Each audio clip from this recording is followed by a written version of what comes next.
کسی کونے میں بابا بلے شاہ صاحب، بابا صاحب رحمۃ اللہ علیہ فرماتے ہیں میں نے اعتکاف کبھی قصور میں نہیں کیا، اس گاؤں میں جاتا تھا جہاں مجھے جانے کوئی نہ، چلو 10 دن تو میں الگ ہو کے اللہ اللہ کر لوں، کہتے میں وہاں جا کے اعتکاف کرتا تھا، یہاں تو سارے ہاتھ چومنے والے تھے، اکثر کہا کرتے تھے اٹھ بلیا چلو تھے وسیے جتھے وس دینی سارے ہی انے، اٹھ بلیا چلو تھے وسیے جتھے وس دینی سارے ہی انے، نہ کوئی ساڈی ذات پچھانے نہ کوئی سانو منے۔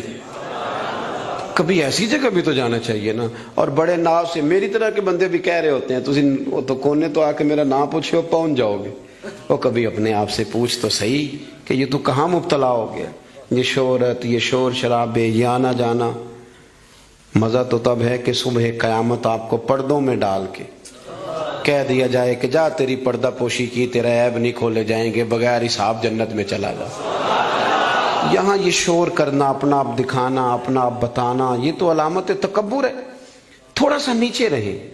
یہ ہوتا ہے کئی دفعہ کہ انسان کچھ اللہ تعالیٰ اسے وقار دے دیتا ہے تو اس کا قد اونچا ہو جائے، اس کی سیٹ اونچی ہو جائے، لیکن دل اس کا سکون میں رہے۔ امام غزالی روایت لائے ہیں، حضرت حذیفہ بن یمان رضی اللہ تعالیٰ عنہ فرماتے ہیں میں اپنے قریب محبوب علیہ السلام کے ساتھ نہ سفر کر رہا تھا، گرمی کا موسم تھا، سفر کرتے کرتے ہم ایک باغ کے قریب سے گزرے تو سامنے کنواں نظر آیا۔ حضور فرمانے لگے حذیفہ یار گرمی بڑی ہے، غسل نہ کر لیں؟ میں نے کہا حضور بڑی بات ہے، کر لیں۔ کہتے ہیں سرکار کنویں کے قریب گئے تو کپڑوں سمیت غسل کرنے لگے، پھر بھی مجھے فرمایا کہ ذرا چادر نہیں تان لیتے؟ میں ذرا پسند نہیں کرتا کہ یہ گرمیوں میں ہمارے بچے جس طرح کا لباس پہنتے، یہ تہذیب کے مطابق نہیں، تہذیب کسی اور چیز کا نام ہے۔ آپ ذرا کھلا لباس پہنیں اور آپ ذرا کچھ چیزوں کو چھپائیں، آپ مہذب لگیں گے، آپ مناسب لگیں گے۔ کالی بنیان پہن کے تو گلی میں نکل جانا، گلی میں کیا گھر میں بھی بیٹیاں ہوتی ہیں، بہنیں ہوتی ہیں، کیوں اس طرح کا لباس پہنتے ہیں جو غیر مناسب محسوس ہو؟ حضرت حذیفہ بن یمان رضی اللہ تعالیٰ عنہ فرماتے ہیں حضور کپڑوں سمیت غسل فرما رہے تھے، پھر بھی مجھے فرمایا چادر تان لو۔ توجہ ہے میری بات پر؟ یہ نوجوان ذرا زیادہ غور کریں کیا عرض کر رہا ہوں۔ کہتے ہیں میں چادر تان کے کھڑا ہو گیا، حضور غسل کرنے لگے تو پانی ٹھنڈا تھا، گرمی بھی بڑی تھی، حضور کو نہ ذرا لطف آیا تو فرمانے لگے تھوڑا اور نہ نہا لوں؟ میں نے کہا حضور نہائیں۔ کہتے ہیں سرکار کو اور لطف آیا، فرمانے لگے ذرا اور نہ نہاؤں؟ میں بڑا مطمئن تھا، بڑا راضی تھا کہ مجھے نوکری کا موقع مل رہا ہے۔ کہتے ہیں ایک دو دفعہ سرکار نے فرمایا، پھر حضور بس کرنے لگے تو میں نے کہا حضور تھوڑا اور غسل فرمائیں، گرمی بڑی ہے۔ کہتے سرکار اور غسل کرنے لگے، خاصی دیر حضور نہائے، غسل فرمایا، فارغ ہو گئے نا جب، میرا کلیجہ بڑا ٹھنڈا تھا کہ میں نے نوکری کر لی۔ جب فارغ ہو گئے تو حضور مجھے فرمانے لگے چل اب تو غسل کر۔ اگر روٹی بچ جائے تو بندے ڈرائیور کو بھیج دیتے، اگر کبھی بچ جائے، چلیں آپ نے کون سا مجھ سے ناراض ہونے، آپ تو اپنے ہیں، اگر کوئی دیگ بڑھ جائے تو مدرسے بھیج دیتے کہ وہ اس کو کہتے آپ یہی ہیں کہ اس کے پیروں کے نیچے فرشتے پر بچھاتے، یہ بھی آپ کہتے ہیں کہ آفت جی آپ کی بڑی شان ہے، آپ نماز پڑھاتے ہیں، پر دیگ وہ بھیجنی ہے جو بچ گئی، وہ آپ بھیج دیں، بچ گئی ہے وہ زیادہ تھی تو ہم نے کہا چلو بچوں کو دے دیتے۔ یہ اعزاز نہیں دیا، دیکھ دے دی پر آپ نے عزت نہیں دی، وقار کا مزہ نہیں آیا اس کا، یہ کوئی سرور والا کام نہیں۔ میرا ایک دوست مجھے ایک دن کہنے لگا حضرت جی اگر کچھ ٹائم ملا نہ نکلا تو میں آؤں گا۔ میں کہ یار نہ آئیے دا کوئی مزہ ہے، ساڑھے کو تو ٹائم کٹ کے آنا یار، حد ہو گئی۔ تو کہے کہ میں بڑا مصروف ہوں پر آپ حکم تو کرے، میں سویرے ہی آیا، یہ کیا بات آپ نے؟ اسی کو بچے کچھ ٹائم آ لیا ہمارے پاس تو آ، تھوڑا سا سارا کچھ چھوڑ چھاڑ کے پتہ چلے کہ تو آیا ہے۔ میری بات کی سمجھ آ رہی ہے میرے عزیز؟ بات کو سمجھنا ہے آپ نے۔ حضرت حذیفہ بن یمان رضی اللہ تعالیٰ عنہ فرماتے ہیں کہ جب حضور غسل فرما چکے تو کہنے لگے اب تو غسل کر۔ کہتے ہیں میں غسل کرنے لگا تو سرکار نے فرمایا چادر مجھے دینا، میں تان کے کھڑا ہو جاؤں، یعنی نبی کریم کی بات کر رہا ہوں۔ وہ ساری زندگی پیر صاحب نوکری کراتے رہتے ہیں، مرید پہ چڑھ جائے نا قرضہ تو کہتے ہیں اس کا ذاتی معاملہ ہے، تو جب تیرے گھر جھاڑو دے رہا تھا پھر نہیں ذاتی معاملہ تھا؟ تھوڑی تو بھی پیار کر لے، کبھی تو بھی ان کے ساتھ کہہ وہ میرے ایک دوست ہیں پیر صاحب، تو عرس پہ میں گیا ہوا تھا، تو ان کا بچہ وہ اپنے بیٹے سے پوچھتے ہیں کہ پتر وہ دال والا جو دیگ ہے وہ گرم ہی ہے نا؟ کہنے لگا ابا جی بس ٹھیک ہی ہے، چل جائے گی۔ یعنی گرم کرنا بھی پسند نہیں صاحبزادے کے لیے، ابا جی چل جائے گی۔ تو پیر صاحب نے بڑا اچھا جملہ کہا، کہنے لگے پتر جب تو مریدوں کے گھر جاتا ہے تو تیرے ساتھ یہ سلوک کرتے ہیں؟ اس طرح تو نہ کر یار، کم از کم تیرا زور لگے گا، ایک آرڈر ہی کرنا ہے ذرا گرم ہو جائے۔ پر ہم سمجھتے نہیں نا چیزوں کو، الا ماشاءاللہ اچھے لوگوں کی بات نہیں کرتا۔ میرے بھائی حضرت حذیفہ بن یمان رضی اللہ تعالیٰ عنہ فرماتے ہیں قربان جاؤں، کریم رسول نے چادر تان لی، میرے لیے چادر تان لی، میرے لیے، تو امیر حرم میں فقیر بے نوا، تو کجا من کجا، یعنی میرے لیے چادر، میں گلیاں دا روڑا کوڑا تے میں نو محل چڑھایا ہے سانیاں۔ حضور نے چادر تان لی، کرنا غسل، اگر مجھے گرمی لگ رہی ہے تو تجھے بھی تو لگ رہی ہے نا۔ حضرت حذیفہ بن یمان کہتے ہیں میں نے کہا حضور میں بغیر چادر کے، فرمایا نا میں کھڑا رہوں گا، تو کر غسل۔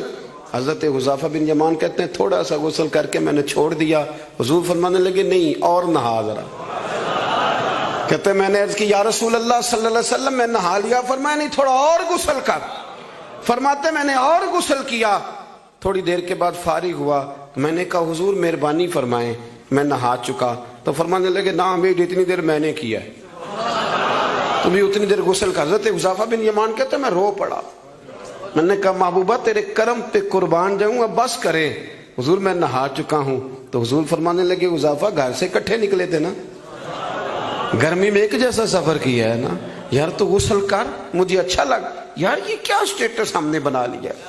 ہم اپنوں کے بیچ بھی اسی طرح رہیں گے، ہم اپنوں کے بیچ جو ہمارے اپنے ہیں ہم ان سے بھی کبھی، میں مسجد میں بیٹھا ہوں باوضو، ابھی میں نے عشاء پڑھی ہے، کو دیانتداری سے بتاتا ہوں، میں بیمار ہو گیا تو بڑی میری ٹانگوں میں ٹائیفائڈ بخار تھا، تو بڑی سخت تکلیف میری ٹانگوں میں آئی، اذیت آئی، مجھے چلا نہیں جاتا تھا، چھڑی پکڑ کے میں چلتا تھا۔ میری اماں جی حیات تھیں، میں نے ان سے کہہ دیا کہ بڑی ٹانگوں میں درد ہے، تو میں سو گیا، میری آنکھ کھلی تو میری ماں میری ٹانگیں دبا رہی،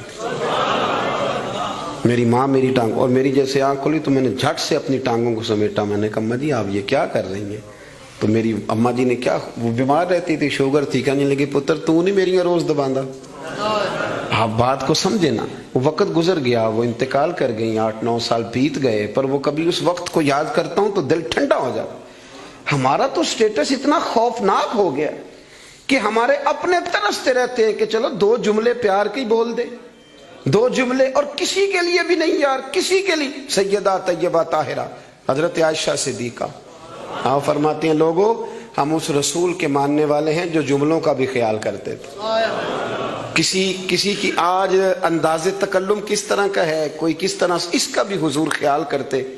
ایک دن مجھے گھر میں بیٹھے بیٹھے فرمانے لگے عائشہ جب تو راضی ہوتی ہے تب بھی مجھے پتہ چل جاتا ہے، اور جب تو ذرا تھوڑا سا دل میں کوئی بات رکھتی ہے تو پتہ مجھے پھر بھی چل جاتا ہے۔